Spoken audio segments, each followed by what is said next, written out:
프로젝트를 벽에다가 띄우면 친구가 혹시 눈부셔서 안 보일까봐 프로젝트를 일단은 안 띄워볼게요. 자, 오늘 주티 봐요. 지금 이 부분이 주간 테스트 시험 범위예요. 네. 자, 그럼 보세요. 저번 주에 혹시 이해가 잘 안 됐던 사람들도 있고, 오면 공부는 저번에 중학교 공부했던 것처럼 전쟁처럼 하는 거야. 그래서 시간이 남아서 공부하는 애들이 있을까? 없어요. 공부할 때 시간이 무조건 부족합니다. 됐죠? 그 중에서도 누가 자기 시간 관리 잘하느냐? 수업 시간에 집중하느냐? 왜냐? 하루가 24시간인 거 똑같죠. 자기가 쓸데없는 시간들을 다 그래서 사용하지 않고, 물론 친구들이랑 놀고 카톡하는 거 싫어하는 친구 어디 있어요? 다 그럼에도 불구하고 그거 자제하면서 공부하는 거예요. 그러니까 쓸데없는 시간들 다 배제시키고 수업 시간에 집중을 져야 하는 것들이 있으면 다 배제시키고 그리고 하는 게 공부거든요. 그래서 자기 관리가 되는 아이들이 우리나라 1%가 되는 거잖아요. 그러니까 자기 관리력 키운다 생각하시면 되고요. 자, 저번 주에 했던 얘기 중에서요. 첫 번째 피시면 우리요. 뭐 했었냐면 10페이지 했었어요. 10페이지 피시면 10페이지는 그래서 화학이랑 연결되는 접점이었다라고 했어요. 됐죠? 자, 그래서 우리 뭐 했었냐면 저번 주에 했던 얘기요. 지구상에 있는 모든 물질 지구상에 있는 모든 물질을 쪼개면 더 이상 쪼갤 수 없는 가장 작은 입자 뭘로 되어 있니? 원자로 되어 있고 원자에도 종류가 있었어. 원자의 종류를 뭐라 그러니? 원소라고 했어. 몇 종류 있니? 그렇죠. 네, 원자의 종류를 원소라고 했고 이 원소가 100여 종 있다 이랬어요. 자, 그 중에서 수소라는 원소는 불 갖다 대면 펑 하고 터질 거고 산소라는 원소는 불 갖다 대면 꺼져가는 불씨도 다시 살려내는 이렇게 두 개가 서로 다른 성질을 가지고 있는 원소예요. 그래서 그러면 원자들의 성격은 뭐가 결정할까? 우리의 생김새는 DNA가 결정하는데 맞죠? 그래서 이렇게 원자가 가지고 있는 특징을 우리는 뭐라 그러냐면 이걸 화학적 성질이라고 그래요. 이렇게 원자가 가지고 있는 화학적 성질을 결정하는 게 뭔지 궁금해서 그래서 사람들은 원자의 구조를 파악하기 시작한다. 그래서 원자의 구조를 모든 사람들이 눈에 보일 수 있게 원자 모형을 그린다. 그랬을 때 최초로 그려진 원자 모형은 돌턴이 그린 원자 모형으로요. 속이 비어있는 구의 형태고 원자의 성격 차이는 바로 이 구의 질량 차이다. 이렇게 생각했던 거지. 그랬다가 그게 아니고 원자 속에는 사실은 몇 종류의 입자가 들어있니? 불러. 전자, 양성자, 중성자 있다는 걸 발견하겠지?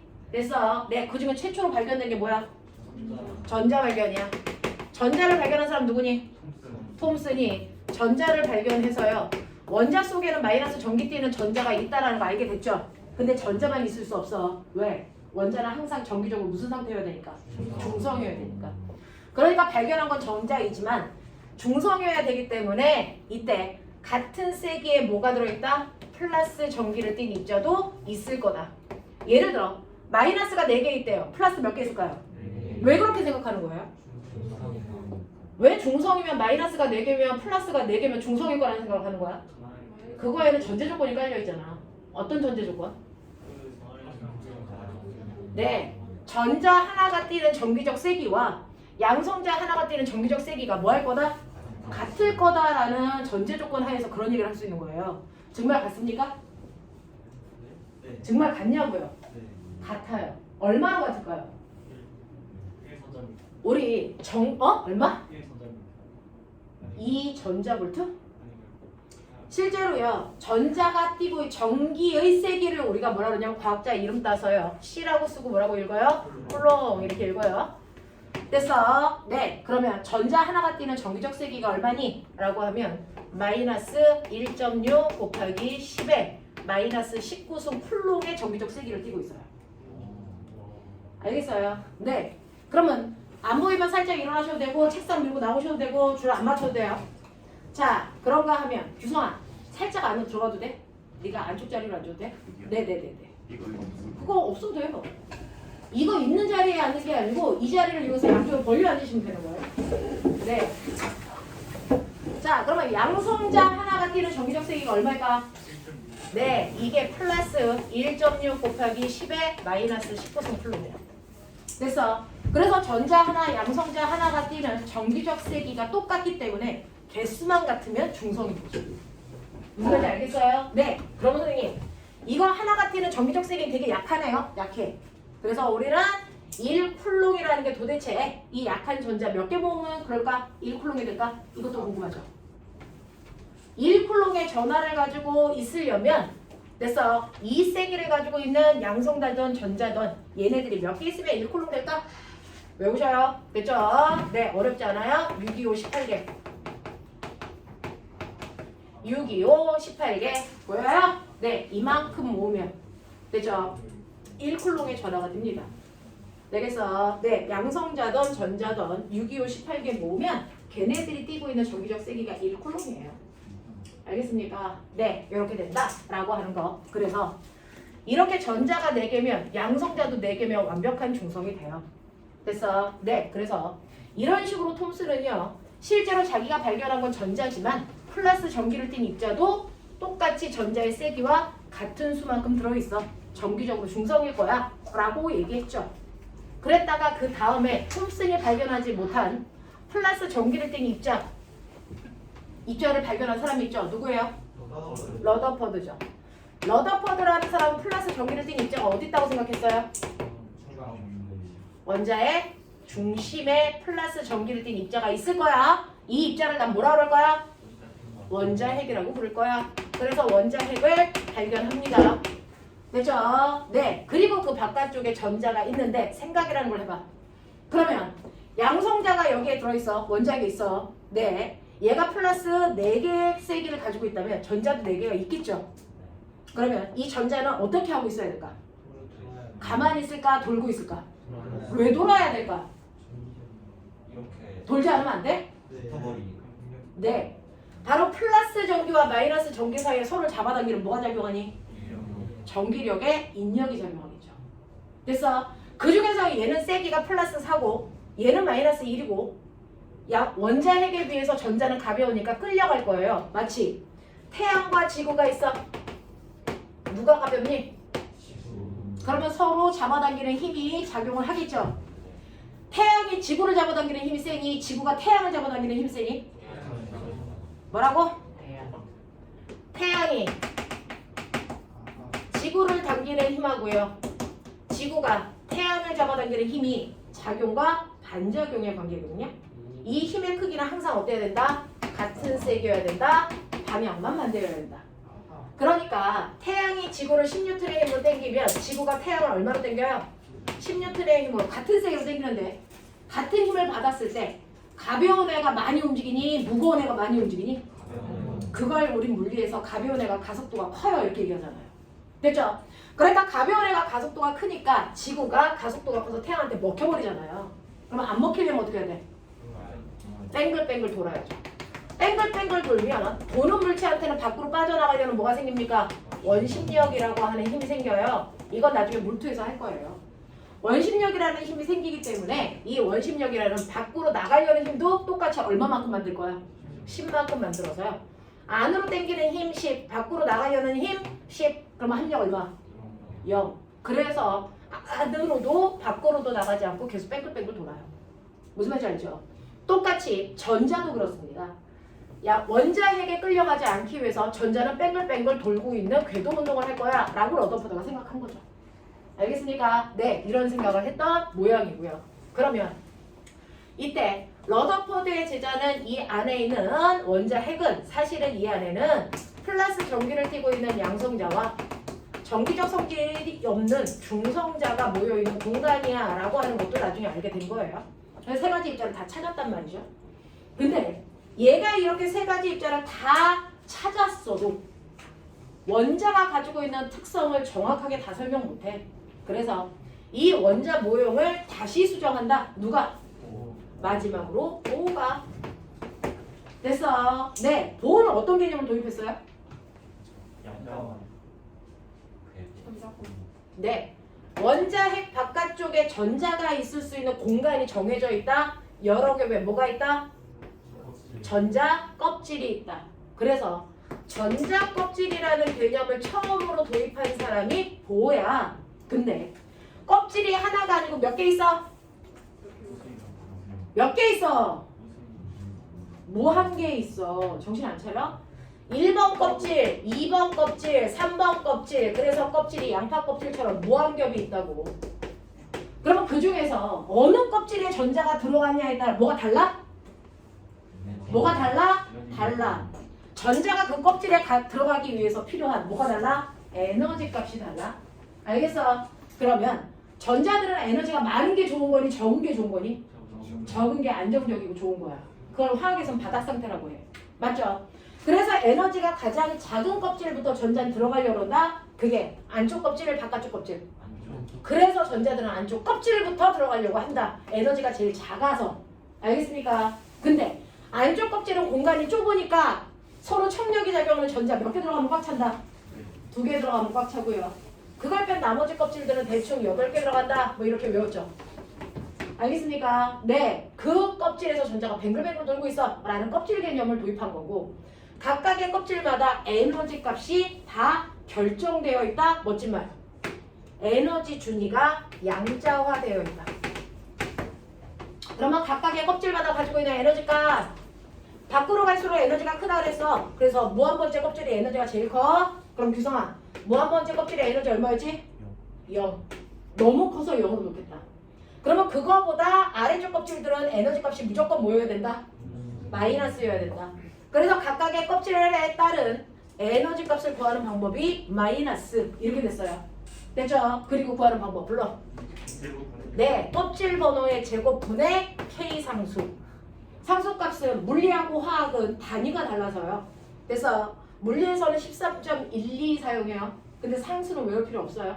그냥 상수는 1로 놓고 계산하시면 돼요. 알겠어? 이런 상수가 있다라고 생각하시면 되는 거죠. 자, 그러면 그 중에서 첫 번째 껍질이 갖게 되는 에너지 불러. 첫 번째 껍질 집어넣으시면 되잖아요. 네, K는 1로 놓을 거잖아요. 얼마? 마이너스 1 이거예요. 무한번째 껍질이 갖는 에너지 값 얼마? 0. 그러면 머리 돌려. 네, 첫 번째 껍질에서부터 무한번째 껍질까지의 에너지 차이 얼마? 1이에요, 1. 그 중에서 첫 번째 껍질에서 두 번째 껍질까지의 에너지 차이를 구하고 싶어. 됐죠? 두 번째 껍질의 에너지 얼만데? 죽여버려. 마이너스 4분의 1이야. 정신 차려. 그러면 첫 번째에서 두 번째까지의 에너지 차이는 1 중에서 얼마? 무려 4분의 3. 그럼 나머지 에너지 많아봤자 얼마? 4분의 1. 이 안에 나머지 무한대의 전자 껍질들이 있는데요. 껍질은요. 위로 갈수록 껍질과 껍질 사이의 에너지 간격이 점점 뭐해진다? 작아진다. 그 에너지 차이를 껍질 간격으로 놓는 거다. 알겠어? 그래서 껍질을 점점 위로 갈수록 간격을 좁게 그리시면 된다. 그러면 이렇게 에너지가 다 다른 껍질에 있던 전자들이요. 걔가 몇 번째 껍질에 있던 상관없이요. 전자들은 에너지가 다른 껍질에 있잖아요. 그 에너지가 다른 껍질에 있을 때요. 껍질이 가지고 있는 에너지를 계단으로 표현한다면 에너지 값이 다 다른 계단에 있잖아요. 전자들이. 그러면 이 전자는 윗껍질로 올라갈 수 있니? 있어 없어? 있어요. 위에 있는 전자는 내려올 수 있니? 있어요. 다 가능합니다. 전자는 다른 껍질로 이동할 수 있다. 멋진 말. 전자가 이사가요. 전이 현상이 일어날 수 있어요. 근데 윗껍질로 올라갈 건데 첫 번째 껍질은 에너지가 마이너스 1 있어야 돼. 두 번째 껍질은 에너지가 마이너스 4분의 1 있어야 돼. 그러면 윗껍질로 올라가려면 딱 하나. 그 껍질에 맞는 에너지를 갖고 있어야 되겠죠. 그러면 첫 번째 껍질에서 두 번째 껍질로 올라가려면 에너지를 뭐 해야 된다? 그렇죠. 올라갈 거니까 에너지를 뭐 해야 된다? 흡수해야 된다. 성민아 뭐? 네? 뭐라고 안 했어? 아니. 네. 혹시 뭐 필요하고 있으면 얘기해. 자, 한 번에 한 껍질뿐만 아니라 한꺼번에 여러 껍질 올라가는 것도 가능해요. 에너지 흡수만 하면. 또 내려올 때 에너지 뭐 해야 될까? 방출해야 되겠죠. 그럼 도대체 우주에 있는 수소 원자에 있는 전자들은 어디에 있는 에너지를 흡수할까요? 태양빛에서 오는 에너지를 흡수해요. 그래서 태양빛에서는요 수도 없이 많은 에너지들이 쫄쫄쫄쫄 빽빽하게 오죠. 무슨 스펙트럼? 그렇죠. 에너지가 처음부터 끝까지 쭉 연결해서 나오죠. 그거를 연소 스펙트럼이라고 하고 우리 눈에는 그게 빨주노초 파란보로 보이겠죠? 알겠습니까? 자, 그랬다가 전자들이 윗껍질로 올라갈 때 자기가 필요한 에너지 4분의 3이면 4분의 3. 그래서 네. 자, 이렇게 자기가 필요한 에너지를 쭉쭉 이 연속 스펙트럼에서 됐죠? 네. 여러분들 에너지를 흡수하면서 올라가요. 그러면 이제 얘가 에너지를 흡수하면 이제 연속이 아니죠. 중간중간 에너지가 빠졌죠. 이거 무슨 스펙트럼? 흡수 스펙트럼이 생겨요. 그랬다가 올라갔던 전자들이 다시 안전한 아래쪽으로 내려오고 싶어. 그럼 자기가 먹었던 걸 그대로 뭐하니? 방출하죠. 그래서 그걸 무슨 스펙트럼? 방출 스펙트럼이라고 해요. 이게 중학교 2학년 때 눈으로 봤던 선 스펙트럼이에요. 됐죠? 그래서 이게 방출 스펙트럼이라는 게 생기고 그 방출 스펙트럼만 우리는 선 스펙트럼이라고 한다. 선 스펙트럼. 그럼 그 중에서요. 전자가 어디 있든 상관없이 몇 번째 껍질로 내려올 때 가장 많은 에너지를 뱉어낼까? 첫 번째 껍질로 내려올 때 적어도 4분의 3 이상의 에너지를 뱉어내겠죠? 그렇죠? 그래서 전자들이 어디 있든 상관없이 첫 번째 껍질로 내려올 때 가장 많은 에너지를 방출하는데 그게 무슨 광선 영역이니? 자외선 영역이죠. 이게 자외선 영역이라는 걸 처음으로 발견한 과학자도 있어. 누구야? 그렇죠. 라이먼. 그래서 그 사람의 이름을 딴 라이먼 계열. 됐죠? 전자가 어디 있든 상관없이 두 번째 껍질로 내려올 때가 두 번째로 가장 많은 에너지를 방출하겠죠? 뭘까? 그렇지 내 새끼들. 가시광선. 그러니까 머릿속에 넣어. 자외선보다 가시광선의 에너지가 작은 거야. 알겠어? 누가 발견했어? 발머. 그래서 그 사람의 이름을 딴 발머 계열.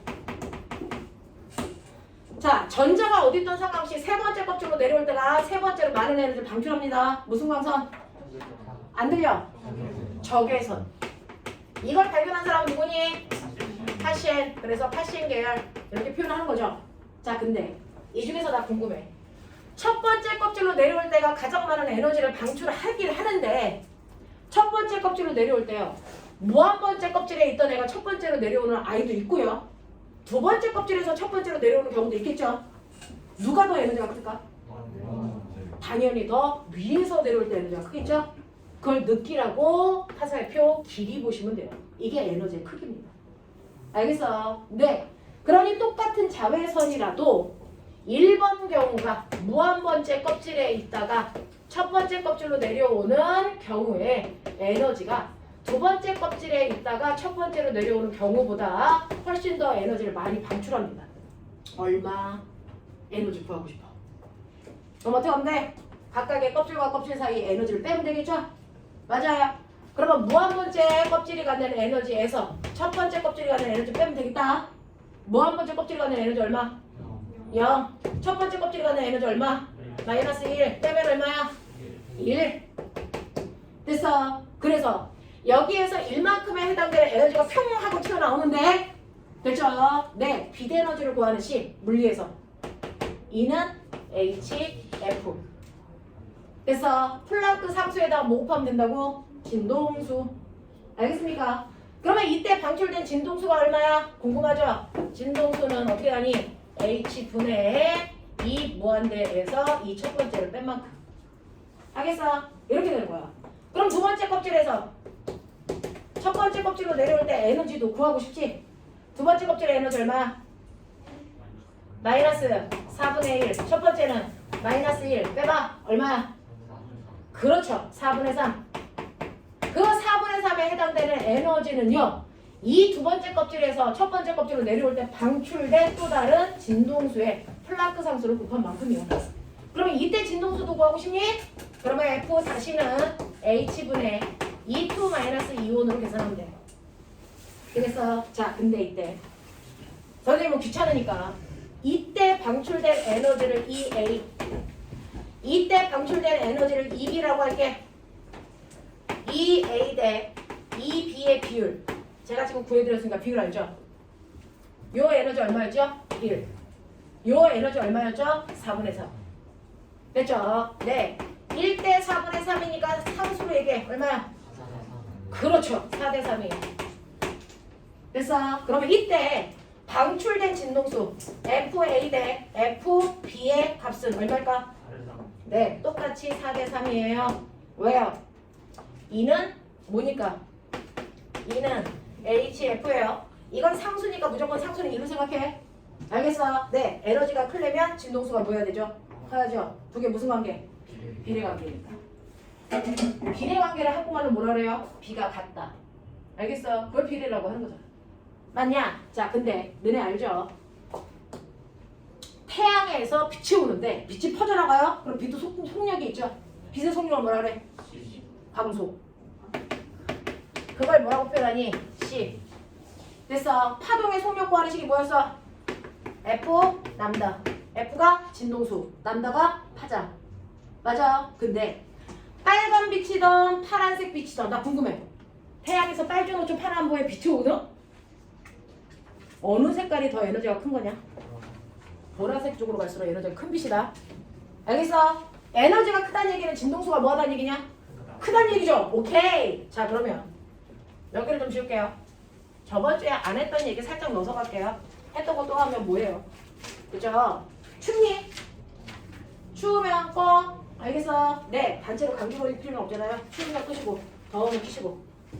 자, 우리요. 이렇게 빛이 오는데 빛 중에는 빨간 빛도 있고 보라색 빛도 있어. 근데 보라색 빛이 에너지가 더 커. 맞아? 에너지가 더 커. 그러면 에너지가 크다는 얘기는 진동수가 뭐하다는 얘기야? 크다는 얘기야. 그러니 이 광속이라고 하는 건 진동수에다가 파장을 곱하는 건데 난 파장은 몰라도 진동수는 보라색이 더 커야 되겠죠. 이거 100, 이거 1, 진동수가. 그럼 파장은 얼마일까? 파장은 얼마일까? 궁금하죠? 이거 정확하게 100, 이거 정확하게 1. 그래서 둘의 곱한값이 광속의 극이 어때야 된다? 일정해야 된다. 됐어. 네. 태양에서 오는 여러 가지 광선은요. 에너지가 작은 광선도 있고 에너지가 큰 광선도 있지만 둘 다 뭐니까? 광선은 됐죠? 광속으로 퍼져나가니까 속력이 어때야 된다? 일정해야 된다. 광속은 일정합니다. 됐어. 그러니까 진동수가 큰 애는 반드시 파장이 뭐 해야 된다? 짧아야 된다. 이 둘은 무슨 관계다? 반비례 관계다. 알겠습니까? 네. 그래서 아까 제가 2A 대 2B의 비율이 여러분들 4대 1이라고 했어요. 4대 3이라고 했나요? 4대 3이라고 했어요. 그래서 FA 대 FB의 비율이 얼마라고요? 4대 3이면 나 궁금해요. 남다 A 대 남다 B의 비율은 얼마입니까? 이거 반비례죠. 됐죠? 그러니까 얼마다? 3대 4다. 알겠습니까? 이렇게 가는 거야. 납득이 돼? 하겠어? 오케이. 그래서 우리는 이 관계를 이용해서요. 우리가 아까 됐어. 네, E는 HF라고 했는데 이거 잘 보면 F는 남다분의 C죠? 맞죠? 그거 여기다 집어넣어도 돼요. F 자리에. 그래서 얘는 남다분의 HC야 이렇게 된다. 하겠어요? 네, 그래서 파장을 물어볼 때 요거구나. 그죠? 이걸 파장이라고 하는 거구나. 그래서 파장은 에너지와 반대로 에너지가 크면 파장은 뭐하다? 짧다. 이런 거 알고 하셔야 돼요. 되겠죠? 네. 자, 그러면서 여러분들 여기에서 문제 풀면서 됐죠? 저한테 질문해야 되는 게 개념 적용 문제 1번일 거고요. 그거 1번 설명하면서 해드릴게요. 빠져 있는 문제는 일단 첫 번째 내용이 이거였어. 지우야, 알아듣지 지금? 네. 자, 이 옆에 여자친구 이름은 지우야. 그래서 얘가 자꾸 쳐다보는 거야. 자기 이름. 얘는 지우야. 서로 이름을 좀 외워주면 어떨까? 수다만 떨지 말고. 맨날 야라고 부르지. 나도 야라고 불러요. 이름 외우는 거 귀찮아서. 자, 24, 25페이지에서 질문 받을게요. 1번에 2번이요? 5개의 동일한 작은 금속공 A부터 E까지 5개 있는데요. 서로 가까이 하는 실험을 반복해서 다음과 같은 결과를 얻었다. 이거 중학교 3학년. 아니, 중학교 2학년 때 시험 봤던 문제죠. 전기 파트에서 정신 안 차려? 자, 그 중에서요. 금속공이 5개가 있어요. 근데 금속으로 만든 공 5개 A, B, C, D, E 이 중에서 어떤 애는 전기를 띠고 있고요 이미. 어떤 애는 전기를 띠지 않습니다. 그걸 찾아내는 겁니다. 됐죠? 그 중에서 첫 번째 가실험은 B와 E 사이에 전기력이 작용하지 않는데요. 자, B하고 E를 가까이 갖다 댔는데 그래서 네, 어떤 전기력도 작용하지 않는데 전기력의 종류. 전기력의 종류. 인력과 청력. 맞아요. 자, 어떨 때 인력? 서로 반대극일 때 인력. 어떨 때 청력? 같은 극일 때 청력. 맞아요. 그러니까 이렇게 전기를 띠고 있으면 무조건 인력 아니면 청력 작용할 거 아니야. 근데 둘이 갖다 댔더니 어떤 인력도 어떤 청력도 안 작용했다는 얘기는 무슨 말일까? P와 E는 둘 다 전기를 띠고 있지 않았다라는 얘기입니다. 됐죠? 그래서 얘네들은 둘 다 중성이었네. 이런 얘기예요. 됐어. 그 다음에요. 나요. A와 C는 서로 밀어낸대요. 밀어낸대. 무슨 말이니? 청력, 같은 극. 알겠습니까? 네. 그러면 A와 C는 서로 같은 극이죠? 그래서 네. 아, 그래서 A와 C는 서로 같은 극이구나. 그럼 뿔마. 뭐야? 모르나? 그럼 아무거나 줘. 뿔이면 이 새끼 뿔이래. 알겠어? 마면 마네. 뭐 이렇게 주면 될 거 하잖아. 됐죠? 어쨌든 같아야 돼. 이런 얘기야. 그 다음에요. D와 E는 서로 당긴다 그랬어요. 됐어. D와 E는 서로 당긴대요. 그렇게 써있죠? 됐어. 이거 무슨 역? 네. 서로 무슨 극? 반대극. 근데 왜 눈 동그라져? 얘가 중성이라고 그랬죠? 실제로요.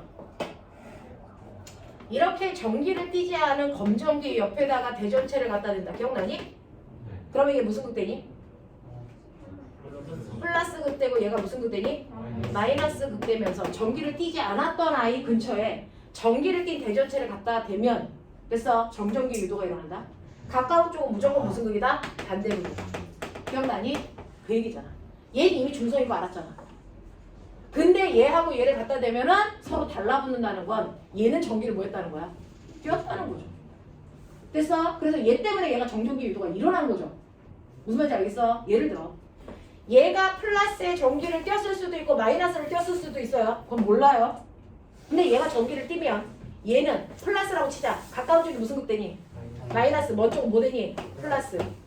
그래서 중성의 라인 옆에 전기를 띠래를 갖다 대면 무조건 서로 뭐가 생기니? 인력만 생겨. 정전기 유도가 청력이 생기는 방향으로 일어날 수 있니? 아니잖아요. 그렇죠? 근처에 갖다 대니까. 그래서 이렇게 인력이 생겨서 서로 당긴다. 알겠습니까? 그 얘기 하는 거야. 됐죠? 그래서 E를 통해서 우리는 B는 반드시 전기를 띠고 있었어야 된다는 걸 확인할 수 있다. 납득하죠? 오케이. 그 다음에 A는 B, D, E를 끌어당긴다. 끌어당긴대요. 자, A는 B하고 D하고 E하고를 끌어당긴답니다. A가 플러스였는데? 끌어당긴대. 왜? 중성이니까. 가능하죠? 됐어. 이 새끼 끌어당긴대. 무슨 말일까? 얘는 A하고 D하고는 서로 무슨 극이다? 반대극이다. 그러면 A가 플러스였다면 D는 뭐였다는 거야? 마이너스였다는 거죠. 알겠습니까? 네. 그리고 얘는 중성이니까 얘가 무슨 걸 띄던 달라붙겠죠. 알겠습니까? 이런 얘기죠. 그래서 그 판단을 다 할 수 있는 능력. 이게 어렵나? 이 정도의 사고는 끌고 와줘야 되고요. 됐죠? 네. 금속구라면 걔가 중성이면 대전체가 무슨 극이든 상관없이 다 끌려갑니다. 그래서 근데 전기를 꼈다면 같은 극인지 반대극인지에 따라서 인력 청력이 작용한다. 알겠습니까? 네, 이런 것들. 그래서 네, 여기에서 A와 같은 전하의 종류로 같은 종류의 전하를 띠고 있는 금속구를 찾아보세요. A와 같은 극 누구? C. 됐죠? 그죠? 찾아냈고요. 두 번째요.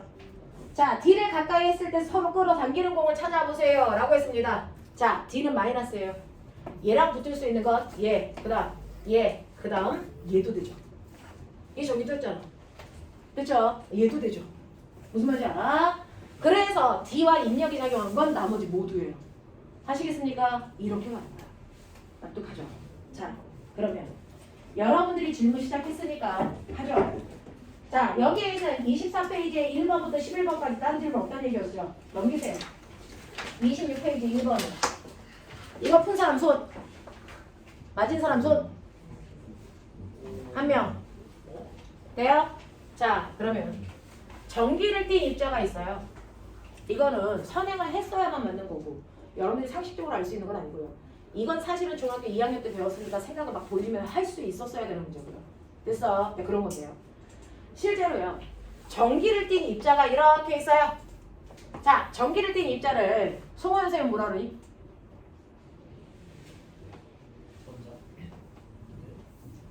전기를 띤 입자를 송호연 선생님은 뭐라 그럴까요? 개새끼들. 이온 새끼들아. 이온. 와 병신들 진짜.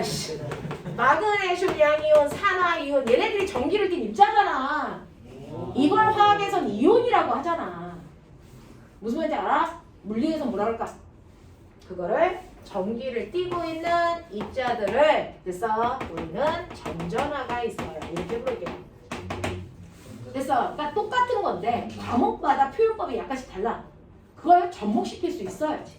알겠어? 아, 이 새끼가 저기서 배운 저거구나. 알겠어? 이런 것들이거든요. 자, 그러면 이런 식으로 전기를 띤 입자인 점전화가 A하고 B가 있는데요. 그 중에서 A는 전기적 세기가 4쿨롱이라고 치자. B는 2쿨롱의 전기적 세기를 띠고 있다고 치자. 됐어? 그리고 두 입자가 지금 떨어져 있는 거리가 2m 떨어져 있다고 칠게. 알겠어? 전기력 작용할까 안 할까? 하겠죠. 뭐가 작용할까요? 인력 작용하겠죠. 서로 반대극이니까. 그래서 A가 B를 세게 잡아당길까? B가 A를 세게 잡아당길까? 상대적으로 얘는 질량이 M밖에 안 되는데 얘는 2배, 2M이야. 알겠어? 전화량은 이래. 그러면 A가 B를 세게 잡아당길까? B가 A를 세게 잡아당길까? 아까 얘기했죠. A가 B를 당기는 힘이나 B가 A를 당기는 힘이나 서로 주고받는 힘의 크기 무조건 어떻다? 같다. 됐어? 선생님이 예를 들어서 일반 폭행이야? 우리 물리 배웠잖아. 일반 폭행이라는 게 있어? 없어. 알겠어? 무슨 폭행이야? 쌍방 폭행이야. 됐어? 그러니까 너 경찰에 신고해봤자 네가 혼난다. 네가 날 때린 거다. 난 연로하다. 그죠? 내가 얘를 10뉴턴으로 때리는 순간 얘가 내 손바닥을 얼마나 때린 거야? 10뉴턴. 누가 병원에 가겠니? 연약한 내가 가겠지. 무슨 말인지 알아? 일반 폭행이라는 거 성립하지가 않아요. 왜? 모든 힘은 항상 쌍으로 작용한다 배웠잖아요. 작용반작용이거든요. 아, 신기한 거 배웠죠. 이제 학폭이 열리면 가서 이런 얘기하면 죽습니다. 그런데 가면 무조건 잘못했습니다부터 시작하는 거야. 아, 우리 물리 선생님이 가르쳐줬는데 작용반작용인데 이런 얘기 하면 학교에서 잘려. 알겠어. 물리는 물리에서 끝나는 거야. 알겠냐? 네, 이런 거죠. 자, 하지만 우리는 안다. 서로 상호작용하는 힘의 크기는 반드시 어때야 된다? 같아야 된다. 지구가 나를 세게 잡아당기니 내가 지구를 세게 잡아당기니? 똑같다고요. 알겠습니까? 네, 이런 거예요. 그래서 서로 A가 B를 당기는 힘이나 B가 A를 당기는 힘이나 그 힘의 크기 똑같고요. 방향만 정반대인 두 힘이에요. 그걸 우리가 작용 반작용이라고 한단 말이야. 그래서 그럼 어쨌든 요 힘을 구해야 되지 않겠니? 그걸 우리 뭐라 그러니? 전기력.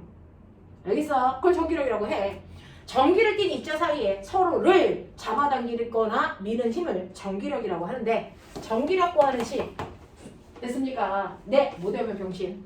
R 제곱분의 크 R 제곱분의 크 못 외우면 병신이다.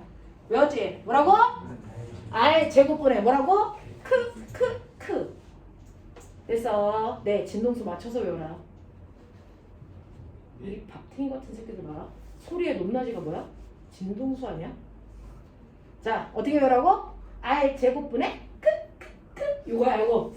알겠어? 옥타브 올려줘야 돼. 알겠냐? 이렇게 간다. 됐죠? 자, 그 중에서 K는요, 전기력 구할 때만 쓰는 상수값이에요. 안 외워도 돼요. 그래서 네, 9 곱하기 10의 고승인데 안 외워도 돼요. 그냥 일로 놓고 계산하세요. 알겠어? 필요하면 지네들이 K는 이걸로 써줘 라고 얘기해. 알겠어? 그 다음에 Q1, Q2는 얘네가 각각 띄고 있는 전기의 세기를 Q1, Q2라고 한 것뿐이야. 알겠어? 그러면 이때 전기력의 세기가 얼마인지 계산해 보자. 자, 둘이 떨어져 있는 거리가 2m라 했으니까 2의 제곱분의 쿨롱 상수 그냥 1로 놓을 거야. 1. 자, 그리고 각각이 띄고 있는 전하의 세기를 플러스 4쿨롱 마이너스 2쿨롱인데 그래서 힘의 세기를 구할 때는 그냥 절대값으로 4 곱하기 2 하시면 돼요.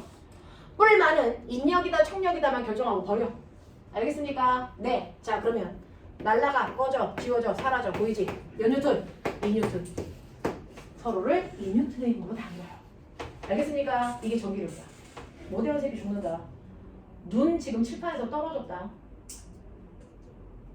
머리 IQ로 공부하지 않아요. EQ로 공부해요. 그게 집중력이에요. 엉덩이 힘. 그게 떨어지면 됐어. 그건 엄마도 어쩔 수가 없어. 알겠냐? 너네 머리 IQ는 엄마가 주는 거지만 EQ는 자기가 만드는 거야. 알겠냐? 난 엄마 머리가 나빠서 공부 못해요. 네 새끼 성격이 이상한 거야. 알겠어? 공부는 EQ로 하는 거야. 자, 그래서 2뉴턴의 힘으로 서로를 잡아당긴다. 이게 전기력이다. 알겠습니까? 네, 이렇게 된다고요. 그래서 거기에 있는 개념 적용 1번을 해볼게요. 자, 1번 보시면 그림은 대전체. 무슨 말인지 알아듣죠? 전기 띤 입자를 대전체라고 해요. 그렇죠? 전기를 띤 입자인 대전체가 두 개가 있어요. 그 중에서 하나는 P, 하나는 Q라고 하는 전기를 띠고 있는 새빨간 애들이 두 개가 이렇게 있죠. 자, 그 중에서 P는 0이라는 지점에 Q는 2D라는 지점에 이렇게 박혀 있어요. 얘네들 안 움직여요. 그런 뜻이에요. 자, 그 다음에 그 주변에 또 다른 곳에 마이너스 D인 지점 있고 플러스 D인 지점 있고 플러스 3D인 지점이 이렇게 있죠. 그래서 네, 내가 여기다가 전기를 띠고 있는 또 다른 입자를 싹 놓게. 그래서 걔 이름이 A야. 그래서 A라고 하는 전기를 띤 입자를 놓을 건데 그걸 어디다 놨더니 마이너스 D인 지점 여기다가 A를 놨더니 이 새끼도 전기를 띠고 있거든요. 플러스 전기. 근데 이거 안 움직여. 얘네들은 고정시켜놨지만 얘는 고정시키지 않았거든요. 그러면 A와 P 사이에도 전기력 작용하겠죠. A와 Q 사이에도 전기력 작용하겠죠. 그럼 밀리거나 당길 거 아닙니까? 근데 안 움직여. 그러면 전기력의 합력이 얼마나 되냐? 0이라는 거야. 예를 들어서 A가 플러스인데 P도 플러스라고 치자. 뭐가 작용하겠니? 정력, 미는 힘 받겠죠, 이 새끼. 그래서 P로부터 미는 힘을 받을 거다. 근데요, Q가 마이너스라고 치자. 그러면 Q는 A를 뭐 할까? 당기겠죠. 그래서 이게 Q가 작용하는 힘이다. 근데 P가 미는 힘도 2뉴턴이고요. Q가 당기는 힘도 2뉴턴이야. 그럼 결국은 얘는 어디로 가? 안 가요. 합력이 얼마예요? 0이니까요. 이거 얘기한 거예요. 알겠습니까? 네. 그래서 아하, 마이너스 D에다가 놨더니 I가 안 움직였구나. 그러면 P로부터 받은 전기력과 Q로부터 받은 전기력의 크기 I 제곱분의 외워. I 제곱분의 크 옥타브 안 올려? 진동수 체크하는 핸드폰 어플 킨다. 됐어. 네, I 제곱분의 크 알겠습니까? 네, 그거거든요. 그거 계산했을 때 힘의 방향은 반대이고 됐습니까? 네, 세기가 같아야 된다 그랬으니까 해볼게요. P로부터 받은 전기력 A와 P 사이에 작용하는 전기력이요. 저 그거 구할 거예요. 되겠죠? 네. 그러면 A와 P 사이의 거리 우리가 R 제곱분의 크크크에 넣을 거니까 떨어져 있는 거리 얼마일까요? D죠?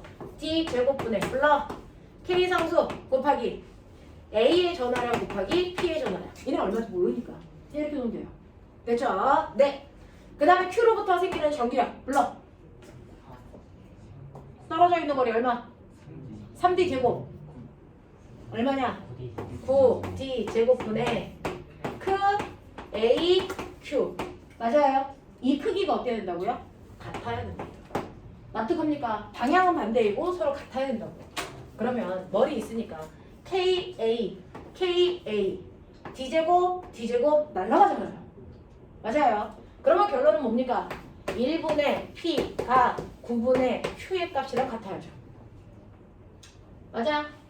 그러면 P가 1일 때 Q가 얼마면 되니? 보면 되죠? 맞아요. 네. 그래서 P와 Q가 띄고 있는 전하의 세기는 됐어. 1일 때 9의 세기를. 무슨 말인지 알겠어? 그래서 P가 띄고 있는 전기의 세기를 우리가 얘를 Q라고 하면 얘는 9배 써야 되니까 9Q야. 이런 느낌. 알겠어? 그리고 서로 반대 방향으로 힘을 줘야 되니까 한 놈은 밀고 한 놈은 당겨야 되니까 만약에 P가 플러스면 Q는 뭐여야 돼? 마이너스. 반드시. 알겠습니까? 이런 것들을 결정해냈어요 지금. 자 그런가 하면 이제 또 다른 걸 줬겠죠. A를 위치를 바꿔요. 플러스 D로 A를 끌고 와요. 요로 끌고 왔을 때 이 I가 플러스 X축 방향으로 끌려가더라고요. 자 그럼 상황을 보세요. A는 플러스죠. 됐죠? 그리고 나는 P를 플러스로 놨죠. 그럼 봐봐. 플러스가 플러스를 뭐 했겠니? 밀었겠죠. 이게 P가 준 힘의 방향이에요. 그 다음 Q는 마이너스라고 했으니까 마이너스가 플러스를 뭐 할게요? 당겼겠죠? 그러니까 결국은 얘는 같은 방향의 두 힘을 받아서 어느 쪽으로 갑니까? 플러스 X축 방향으로 실제로 갑니다. 알겠습니까? 이런 얘기야. 납득돼? 오케이. 됐어요. 이렇게 움직이더라고요. 자 그러면 정말 두 개가 반대 방향의 극을 가지고 있는 게 맞구나. 됐죠? 네. 그리고 얘가 마이너스인 게 맞구나. 얘가 플러스인 게 맞구나. 만약에 극이 반대면 해볼래? 요거 마이너스, 요거 플러스. 플러스가 플러스를 뭐 했니? 밀죠? 플러스가 마이너스를 뭐 하니? 당기죠? 그럼 요번에는 어디로 갔어야 돼요? 마이너스 X축으로 갔어야 된단 말이죠. 그러니 P가 플러스고 Q가 마이너스인 게 맞는 방향이라는 얘기야. 알겠죠? 네. 자, 이렇게 났습니다. 자, 그럼 우리 이제 정보 다 알았어요. 그럼 기억보기 보세요. 전하량은 Q가 P의 9배이다. 맞아, 틀려? 맞아요. 맞는 얘기예요. 자, 니은 볼게요. A가 D인 지점에서 받는 전기력의 크기는 3D인 지점에서 받는 전기력 크기보다 클까? 이제 이거 얘기야. 됐어요? 네, 그럼 보세요. 지금 우리가 이거 구한 건 마이너스 D점이었어요. 그러면 마이너스 D점 말고요. 이걸 플러스 D점하고요. 플러스 3D점도 구해달라는 거죠. 알겠어? 오케이. 자, 플러스 D. 여기 있다고 쳐. 그러면 얘와 얘 사이의 전기력 불러. 얼마? D 제곱분의 K, A, Q. P 값을 Q로 바꿀 거예요. 되겠죠? 자, 얘 거 불러요. 얘와 얘 사이에 보여요? D 제곱분의 K, A 얼마죠? 9Q. 근데 이때 힘의 방향. P가 A를 밀어요. Q는 A를 당겨요. 두 힘이 같은 방향이라 더하면 합력이에요. 맞죠? 그래서 더하세요. 얼마 나오니? D 제곱분의 얼마예요? 10 K, A, Q. 맞아요? 이게 바로 플러스 D 지점에서 받는 실제 전기력이야. 됐죠? 마이너스 3 들어갈게요. 아니 플러스 3 들어갈게요. 그러면 여기다가 A를 놓는다면 이제 A가요 어디 있냐면 여기에 있다면 방향부터 설정. 플러스가 플러스를 뭐 한다고? 민다고. 그래서 마이너스가 플러스를 뭐 한다고? 당긴다고. 그럼 서로 무슨 방향? 반대 방향. 그러면 힘이 센 쪽으로 끌려가겠죠. 그걸 찾으면 돼요. 됐죠? 이건 Q가 작용한 힘, 이건 P가 작용한 힘입니다. 자 그럼 봐요. P에서의 전기력 여기서 여기까지 얼마 떨어져 있어? 그러니까 얼마로 집어넣어? 그렇죠. 9 D 제곱분의 K, A, Q. 맞아요. 얘는요? 떨어져 있는 거리 보이셨죠? 얼마예요? D 제곱분의 K, A, 9, Q. 근데 두 개가 반대 방향이라 빼야 될 건데 누가 더 커요? 누가 더 커요? 얘가 더 크죠? 됐어? 그러면 얘 방향으로 움직여요. 됐어? Q의 힘 방향으로 움직여요. Q 힘 방향이 왼쪽이니까 왼쪽으로 가요. 얘는 왼쪽으로 힘을 받는 거고요. 얘는 오른쪽으로 힘을 받고. 그래서 큰 힘에서 작은 힘을 뺄 거니까 통분하자. 뺄 수 있죠? 그럼 얼마 나와요? 9D 제곱분의 81 빼기 1이니까 얼마니? 80 K, A, Q. 맞아요? 이렇게 된다고요. 됐죠? 네. 그러니 힘은 얘가 크다, 얘가 크다. 얘 고루 통분하면 90이죠? 얘가 더 크죠? 그래서 플러스 D점에서 힘이 훨씬 크다. 정신 차려. 알겠냐? 네. 손 안 움직이냐? 필기 안 하냐? 안 쓰냐? 수업 시간에 쳐줄다 걸려 죽는 거네. 한 번밖에 수업 안 해요. 자, 그 다음에 디귿보기 할게요. A를 3D인 위치에 놓으면 플러스 X축 방향으로 움직입니까? 아니요. 왼쪽이요. 왼쪽으로 움직이니까 마이너스 X축 방향으로 움직여요. 알겠습니까? 이렇게 가요. 하겠죠? 하겠죠? 네, 그런 얘기예요. 그래서 답이 몇 번이에요? 3번인가 봐요.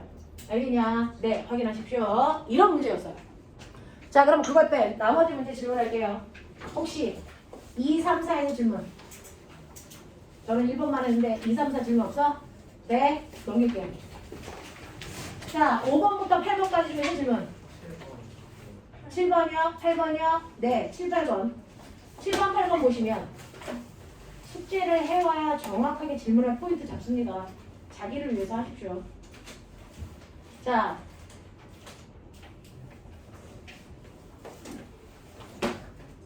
실험 보시면 그림은 보호의 수소 원자에 대한 설명입니다. 됐죠? 네. 밑줄 쳐요. 누구 거라고요? 이거 누구 거라고요? 수소. 수소는 전자 몇 개 있어요? 하나 있어요. 몇 번째 껍질에 있어야 제일 안정적인 거예요? 첫 번째. 그럼 두 번째나 세 번째나 뭐 이런 데 있으면 다 들뜬 상태예요. 알겠습니까? 네. 자, 수소가 가지고 있는 원자 모형을 그린 겁니다. 자, 그러면 양자수 껍질 번호에 따른 전자가 갖는 에너지 값 이렇게 구하세요 라고 했어요. 됐죠? 네, 뭐 거기 써는 대로 그냥 구하면 되는데 원래는 E제로가 아니고 K인데 그래서 얘는 E제로를 하래. 그럼 그렇게 하면 돼. 자, 여기서 마이너스 E제로는 바닥 상태의 에너지인 첫 번째 껍질의 에너지를 얘기한다. 알겠습니까? 요거 얘기하죠. 수소에서의 바닥 상태는 첫 번째 껍질입니다. 자, 그러면 발모 계열의 선 스펙트럼. 자, 밑줄 쳐. 발모 계열이 무슨 말이야? 전자가 몇 번째 껍질로 내려온다? 두 번째 껍질로 내려올 때 이 뜻이잖아요. 전자가 두 번째 껍질로 내려올 때 선 스펙트럼은 전자가 적어도 보면 두 번째 껍질로 내려오려면 적어도 두 번째 껍질보다 위에 있었어야죠. 그러니까 껍질 번호가 3 이상이야 라고 하는 당연한 얘기를 한 거예요. 그래서 자, 그럼 여기에 대한 설명을 해주시고요. H는 플랑크 상수고 C는 광속이야. 뭐 이런 얘기거든요. 자, 그러면 기억. 발모 계열은 가시광선이다. 맞아? 네. 두 번째. 발모 계열의 선 스펙트럼 중에서 파장이 가장 긴 밑줄. 파장이 길다? 에너지 뭐하다? 작다. 그러면 거기 그려져 있는 막대기가 길어야 되니 짧아야 되니? 짧아야 되죠. 발모 계열에서의 에너지가 가장 됐어. 작아서 파장이 가장 긴 건 몇 번째 껍질에서 몇 번째 껍질로 내려올 때야? 세 번째 껍질에서 두 번째 껍질로 내려갈 때예요. 되겠습니까? 네. 자, 그러면 이때 파장은 얼마입니까? 라고 했으니 꼬맹아 세 번째 껍질의 에너지 얼마야? 거기 에너지 구하는 방법 보여드렸잖아요. 이 n은 마이너스 뭐예요? n 제곱에 2제로라고 줬잖아요. 왜 그렇게 하면 돼? 자, 얘는 세 번째 껍질이니까 껍질 여기다 넣으면 돼요. 마이너스 9분의 2제로 이렇게 하라고. 됐어? 네. 두 번째 껍질은요. 마이너스 4분의 2제로. 선생님이 쉽게 빼는 방법은요. 요거 그냥 절대값으로 큰 숫자에서 작은 숫자 빼면 된다 그랬어요. 됐어요? 빼보세요. 얼마? 36분의 얼마? 5, 2제로에. 됐어? 에너지를 방출하는 거죠. 우리가 구한 건 에너지예요. 됐어? 근데 이 새끼 뭐 물어봤어? 파장. 파장은 에너지와 무슨 관계? 반비례. 알겠어? 반비례니까 뭐해? 뒤집어. 알겠습니까? 그 얘기죠. 그래서 뒤집으면 어떻게 나옵니까? 라고 하는데 됐어. 네, 선생님이 이게 에너지고 에너지는 H 뭐라고요? F 또는 얘를 F 자리에 남다분의 HC로 놨죠? 그러니까 여기서 파장 구해달래요. 그럼 요거 가운데 요거 지우시면 요걸 정리할 수 있죠. 그럼 어떻게 해요? 남다는 보이죠? 5, 2, 제로 분의 36 HC. 그래서 여기 살아난 거예요. 그래서 여기 생긴 거예요. 네. 화장실 좀. 네. 그 다음에 디귿. 화장실 어딘지 알아? 네, 맞아요. 네. 디귿 보시면 발머 계열의 선 스펙트럼 중에서 진동수가 가장 큰 거. 자, 진동수가 크다 밑줄. 무슨 뜻이야? 해석해. 에너지가 제일 크다. 그럼 어디서 내려와야 돼? 가장 위에 있어. 그러면 가장 위에서니까 무한번째 껍질에서 두 번째 껍질로 내려올 때가 가장 큰 에너지를 방출하는 발머 계열이에요. 되겠죠? 네. 그래서 세 번째에서 두 번째로 전이할 때 방출되는 빛이다. 말도 안 되죠. 알겠습니까? 그런 느낌. 자, 그 다음에 패러 갈게요. 다음은 수소 원자의 스펙트럼을 나타낸 것입니다. 자, 그러면 여기서 라이먼 계열에서의 파장이 가장 긴 것부터 세 개를 나타냈다. 보면아, 파장이 길대. 무슨 말이야? 에너지 작은 라이먼 계열. 불러. 몇 번째 껍질? 에너지가 제일 작으려면 라이먼이야. 몇 번째로 내려오는 거니? 몇 번째? 첫 번째 껍질로 내려오는 게 라이먼이지. 그 중에서 에너지가 제일 작으려면 몇 번째에서? 두 번째에서 첫 번째로 내려올 때가 에너지가 제일 작아서 파장이 제일 길어. 알겠어? 자, 그럼 거기 숫자 보이죠? 숫자가 파장이에요. 제일 긴 게 어디야? 람다 A, B, C 중에 뭐야? 람다 A죠. 얘가 파장이 제일 길죠. 알겠습니까? 네. 그래서 얘가 람다 A구나. 알겠습니까? 그 다음 파장이 긴 건 세 번째에서 두 번째. 이게 람다 B. 그 다음이요. 보이죠? 어디에서 내려와야 돼요? 네 번째에서 내려와야죠. 이게 람다 C. 요런 느낌. 알겠습니까? 요렇게 됩니다. 자, 그러면 이 파장을 만족하는 식은 또 요렇게 구하래? 그렇게 구하면 돼요.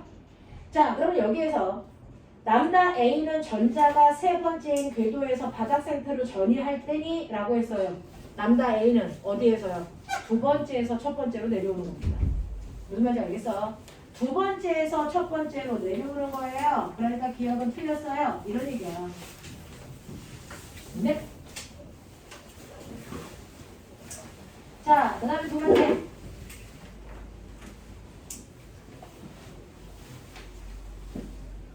이음목이요. 이음목이 보시면 됐죠? 네, 람다 A 대 람다 C는 5대 4이 이렇게 물어봤어요. 비율 물어봤죠?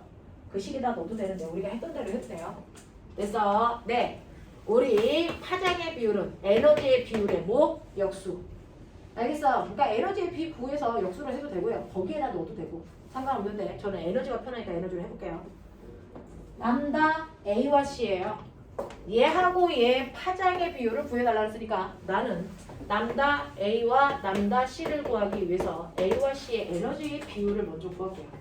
가능해요? 오케이. 자, A는요. 두 번째 껍질인 에너지 마이너스 4분의 1에서 에너지 1로 내려오는 거야. 빼봐. 얼마? 4분의 3. 그렇죠. 얘는 에너지가 4분의 3이에요. 얘는 네 번째 껍질이니까 마이너스 16분의 1에서 마이너스 1로 내려오는 거예요. 에너지 차이 얼마예요? 16분의 얼마? 15. 되겠어요? 네. 그러면 이 새끼 16분의 얼마 되니? 12죠. 산수 할 수 있죠. 나 산수 되게 힘들어하니까 눈에라도 잘해. 이렇게 날아가고 얼마로 약분되는 거지? 그러면 얼마니? 4대 5. 이게 에너지 비율이야. 그럼 파장 비율은 얼마니? 5대 4. 됐어. 네. 어떻게 풀어도 값은 같아야죠. 알겠어? 이런 느낌. 그 다음에 디귿. 파장이 람다 B인 광자 한 개의 에너지가 얼마입니까? 라고 하는 람다 B는 중간에 이 새끼. 세 번째에서 됐죠? 네, 첫 번째로 내려오는 I예요. 됐죠? 세 번째에서 첫 번째로 내려올 때 됐습니까? 얘가 방출되는 광자 하나의 에너지가 얼마입니까? 라고 했으니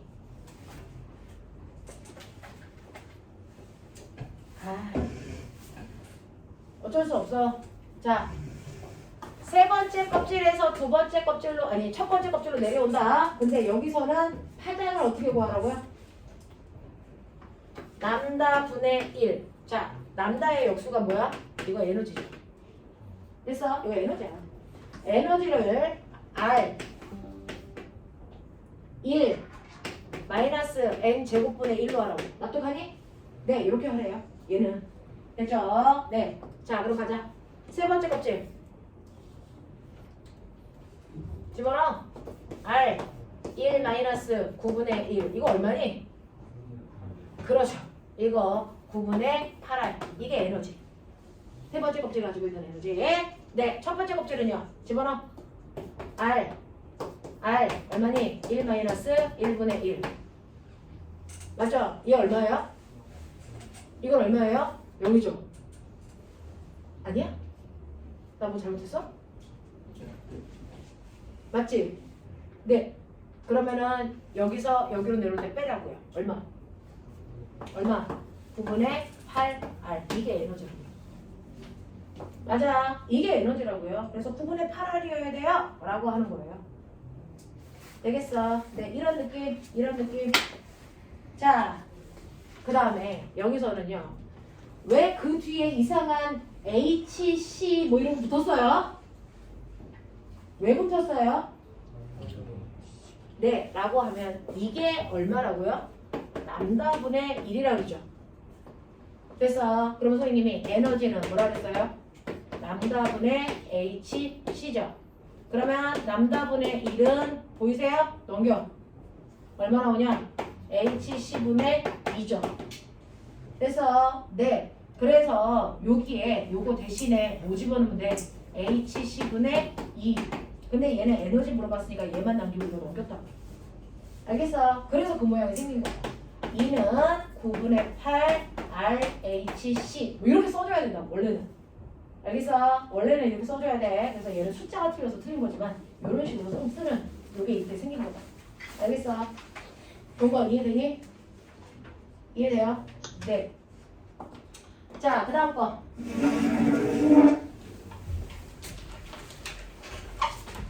자, 9번부터 12번까지 이 단원의 마지막 10번하고 질문 똑바로 왜 안 들려? 10번, 11번, 12번? 자, 10번 보세요. 10번은 A요. 에너지 흡수 방출. 방출이죠. B는 방출. C는 이거 각각 껍질의 에너지 어떻게 구하는지 이제 알겠죠? 그거 빼면 에너지죠. 방출하는 에너지. 그거 역수가 뭐예요? 파장이죠. 됐어? 네. 자, 그러면 이때 여기에 대한 설명으로 맞는 걸 각각 찾아보세요 라고 했는데 방출하는 자 광자는 꼬매야 비대에너지 얘기하는 거야. 그래서 자 방출하는 비대에너지는 A가 B보다 크니까 이거 말 돼 안 돼? 되죠? 무조건 첫 번째 껍질로 내려오는 모든 것들이 두 번째 껍질로 내려오는 애보다 에너지가 무조건 크거든요. 됐죠? 그래서 A의 에너지가 B보다 무조건 큽니다. 자, 그 다음에 니은 C에서 흡수하는 빛은 가시광선입니까? 라고 했는데 꼬맹아 내가 얘기했죠. 올라갈 때 흡수한 빛이나 그 자리로 내려올 때 방출한 빛이 어때야 된다고? 같아야 되죠. 그럼 거꾸로 봐. C 내려오는 화살표로 봐. 네 번째 껍질에서 첫 번째 껍질로 내려와. 뭐 방출? 자외선 방출이잖아. 그러면 거꾸로 여기서 올라가려면 뭐 흡수? 자외선 흡수지. 납득하겠니? 머리 돌려라. 자, 그 다음에 디귿. 요 문제가 왜 나온 거냐면요. 요 문제가 왜 나온 거냐면 여러분들 실제로 파장의 역수가 뭐죠? 파장의 역수가 뭐죠? 진동수죠. 자, 그래서 거기에 있는 뉘앙스 잘 보시면 그건 파장이 아니고 뭘 나타낸 거니? 진동수예요. 여기에서 람다 C분의 1은 람다 A분의 1 더하기 람다 B분의 1과 같니? 라고 했지만 람다가 아니고 람다분의 1이잖아. 그러면 얘는 뭘 얘기한 거야? 진동수 FC는 FA 더하기 FB니? 요거 물어본 거야. 맞아? 그리고 내가 물었어. 진동수와 똑같은 거 비교하는 거 뭐라고? 에너지. 결국은 EC가 2A 더하기 2B니? 이거 물어본 거야. 알겠어? 네. 그랬을 때 꼬맹아 선생님이 에너지가 물었어요? 저 화살표의 길이라고 그러죠. 그러면 여기서 람다 A에다가 람다 B 이 그림이 저 그림 아니죠?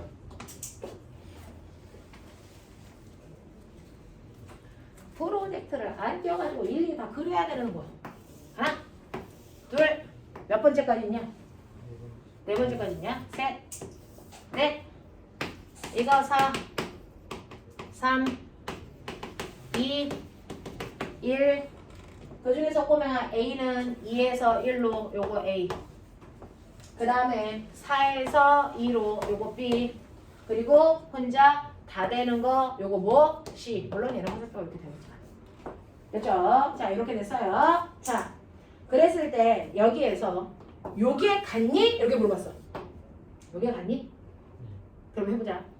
남다 A 화살표에다 남다 B의 화살표를 더해봐. 요 화살표에다가 요 화살표를 더해봐. 얘 길이랑 어떠니? 같죠? 에너지 크기가 같다고. 알겠습니까? 네. 그럼 진동수가 같겠고 그럼 파장의 역수가 같겠죠. 알겠습니까? 그 얘기 한 거예요. 자, 그 다음에 10번이요. 자, 표는 보호의 수소 원자 모형에서 양자수의 n에 따른 전자의 에너지 준위를 각각 얘기한 겁니다. 그러니까 첫 번째 껍질의 에너지라고 선생님은 늘 마이너스 1이라고 했어요. 왜? K 상수를 1로 봤으니까. 근데 K 상수를 실제로 숫자로 넣으면 얘가 13.6이 돼. 뭐 그런 얘기야. 알겠습니까? 네, 이런 얘기예요. 그래서 각각의 껍질마다 가지고 있는 에너지 값을 걔는 친절하게 써줬다. 그렇다면요. 여기에 대한 설명으로 맞는 거 찾아보세요 라고 했으니까 찾아볼게요. 에너지가 2원 더하기 E3인 상태에서 전자가 안전하게 존재할 수 있니? 라고 해봐. 자, 2원의 에너지와 E3의 에너지를 더해봐. 얼마나 오니? 마이너스. 그러면 마이너스 15.11에서 전자가 안정적이려면 전자 껍질에만 있어야 되겠죠? 그 껍질 중에서 그 에너지를 갖는 값이 있어야 돼요. 있니 없니? 그거 나누기 2 해야 되는데 15.12에서 그거 나누기 2 나누기 2 하면 얼마야? 마이너스 7.5 어쨌든 요 값을 갖는 껍질이 있니 없니? 없어요. 그러니까 안정적일 수 없다고요. 무슨 말인지 알겠죠? 네, 두 번째. 전자가 무한 번째에서 두 번째로 전이할 때 자, 전이할 때보다 두 번째에서 첫 번째로 전이할 때 방출되는 빛의 파장이 더 짧니? 라고 했는데 꼬맹아 무한 번째에서요. 무한 번째에서 두 번째로 내려오는 빛과 두 번째에서 첫 번째로 내려오는 빛 중에서 누가 더 에너지가 커요? 두 번째에서 첫 번째로 내려오는 이 빛의 에너지가 훨씬 더 크죠? 에너지가 크다는 얘기는 파장이 뭐다는 얘기야? 짧다는 얘기. 자, 그 다음에 디귿 라이먼 계열 미줄. 라이먼 몇 번째 껍질? 첫 번째 껍질에서 에너지가 가장 큰 빛은 가장 큰 진동수를 내려면 어디에서 첫 번째로 내려와야 돼? 그렇죠. 무한 번째에서 첫 번째로 내려올 때가 가장 진동수가 커요. 맞아요. 네. 그래서 진동수가 가장 큰 건 무한 번째 껍질에서 첫 번째 껍질로 내려올 때 진동수다. 자, 그렇다면 네. 이 진동수는 발모 계열에서 에너지가 제일 큰 발모는 몇 번째 껍질? 네. 그럼 전자가 두 번째 껍질로 내려오는데 가장 에너지가 크려면 어디서 내려와야 돼? 무한 번째에서 두 번째. 그럼 너는 기억나냐? 무한대하고 첫 번째 사이의 에너지 얼마? 1. 그럼 무한대와 두 번째 껍질 사이의 에너지 얼마? 4분의 1. 했어요. 네. 에너지 누가 더 커요? 얘가 더 크죠? 몇 배 커요? 4배 크죠? 그죠? 이 얘기 하는 거잖아요. 그쵸? 네. 에너지가 4배 크니까 그거랑 비례하는 진동수도 4배 크다. 알겠습니까? 이렇게 가세요. 자, 그 다음에 마지막 12번. 그림은 보어의 수소 원자 모형에서 양자수 n에 따른 에너지 준위 이행과 전자의 전위 ABC를 나타낸 것이고 ABC 과정에서 흡수하거나 방출하는 진동수를 각각 이렇게 표현하겠다. 여기에 대한 설명으로 맞는 걸 찾아봐라. 이랬습니다. 자, 그러면 이제 할 수 있죠. 기억. 맞는 말인가 틀린 말인가 화살표 갖다 붙여봐. B에다가 C를 붙이면 A니? 맞죠? 기억 맞는다고요. 되겠죠? 네. 그 다음에 A와 B가 가시광선이니? A 무슨 광선? 이거 두 번째 껍질로 내려왔지? 가시광선. 됐죠? B 몇 번째 껍질로 내려온 거야? 그러니까 가시광선이지. 알겠습니까? 네, 껍질 번호 보세요. 자, 그 다음에 디귿. 흡수되거나 방출되는 광자 한 개의 에너지는 A가 C보다 크니? 자, A가 커, C가 커? A가 커. 알겠어요? 네, 정확하게 보십시오.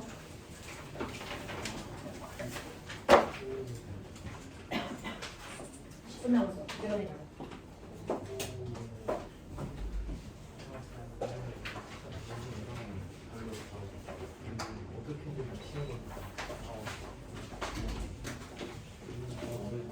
자, 지금 했던 첫 단원 못 알아듣는 거 있으면 빨리 얘기하세요. 없어요. 맞아요. 네, 두 번째 단원 거죠. 자, 저번 주에 했던 것 중에서 두 번째는요. 그러면 원자는 이런 구조를 가지고 있어. 그렇죠? 우리는 물리에서는 오비탈까지 안 갑니다. 그냥 전자 껍질 개념만 있으면 다 할 수 있어. 그러면 이렇게 원자들은 이렇게 되어 있는데 그래서 그런 원자들로 물질이 구성되어 있죠. 자, 그 중에서 물질의 종류요. 우리가요 중학교 1학년 때 물질의 종류를 분류할 때 상태로 분류했던 거 기억나요? 됐죠? 그래서 물질은 상태를 따라서 나누면 고체 상태, 액체 상태, 기체 상태 이렇게 나누죠. 그 중에서 액체나 기체는요 원자의 입장에서는 원자와 원자 사이가 충분히 멀리 떨어져 있어요. 됐죠? 그러니 A라는 원자의 바깥에 첫 번째 껍질에 전자가 들어가고 싶어. 그래서 자, B라는 원자 핵 바깥에 첫 번째 껍질에도 전자가 들어가고 싶어. 그래서 이 두 개의 전자가 서로 간섭할까 못할까? 못해요. 충분히 멀리 떨어져 있기 때문에 전기력이 작용하지 않아요. 알겠습니까? 그러니까 여기에 있는 노란색 전자가 하얀색 전자 들어올 때 가까이 오지 마! 그래서 밀 이유가 없다고. 알겠어? 네, 그래서 방해하지 않습니다. 이게 바로 액체나 기체일 때의 원자 배열이에요. 알겠어? 근데 그거에 비해서 고체는요. 하나의 점에 사실은 이 안에 원자가 100만 개쯤 들어있는 거예요. 100만 개나 되는 원자가 저 작은 점 안에 다 들어있으려면 사실은 원자들은 뭐에 있다? 겹쳐있다. 알겠어? 차곡차곡 겹쳐있는 거예요. 그러면 이렇게 원자들이 겹쳐있게 되면 첫 번째 A라는 원자 핵 바깥쪽에 첫 번째 전자 껍질에 전자가 들어갔는데 겹쳐서 B라는 원자가 들어오겠대. B라는 원자가 들어와서요. 그 원자의 바깥에 첫 번째 껍질에 똑같이 전자가 들어가겠대. 되니 안 되니? 내 집에 가서요.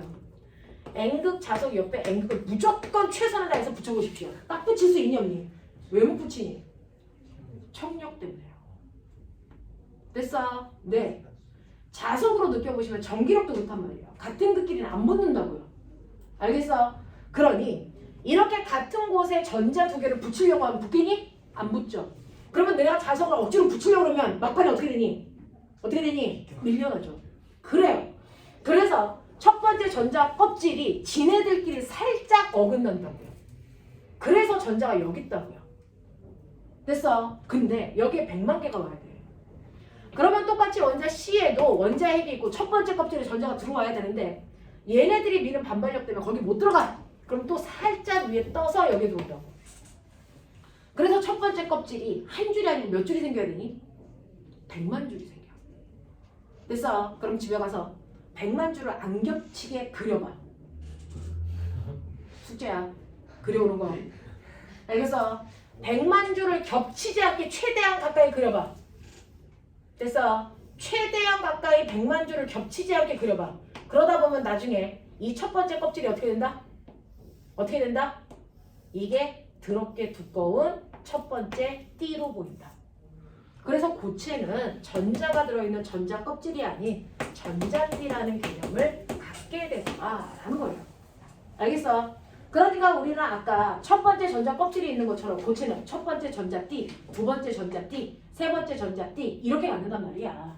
됐어? 네. 근데 너요. 산소요. 몇 번째 껍질까지 전자 들어가면 꽉 차? 더 이상 안 들어가? 산소는 됐죠? 8개의 전자를 가져요. 근데 첫 번째 껍질에 전자 몇 개 들어가? 2개. 두 번째 껍질에 몇 개 들어가? 네, 6개 들어가요.